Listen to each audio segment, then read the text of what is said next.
আসসালামু আলাইকুম গাইস, আজকে আমরা চলে আসলাম কক্সবাজারের একটা দর্শনমূলক এলাকায়। অনেকে কক্সবাজার আসে, এসে শুধু বিচে বেড়ায়, বেরিয়ে চলে যায়। কিন্তু আজকে আমরা আসছি কক্সবাজারের একটা দর্শনমূলক এলাকায়। এয়ারপোর্ট থেকে আরও একটু ভেতরে, আর একটু সামনে গেলে ওইদিকে দেখা যাচ্ছে বিচের লাইট, বিচের দোকানপাট, ওইদিকে বিচ, ওই পাশ থেকে সমুদ্র। আর এখানে আমরা আসছি এই যে ঐতিহ্যবাহী কাঠের ব্রিজ দেখানোর জন্য। এটা স্থাপিত হয়েছে 2024 সালে। আমরা এই ব্রিজ দিয়ে এখন যাব। এটা কাঠের ব্রিজ।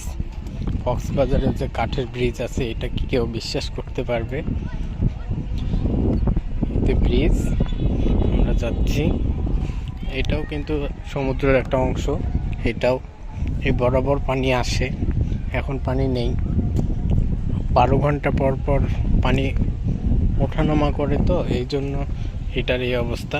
12 ঘন্টা হয়ে গেলে চলে যায় পানি, আবার 12 ঘন্টা পর চলে আসে। আজকের ভিডিও এই পর্যন্ত। সবাই ভালো থাকবেন। আসসালামু আলাইকুম।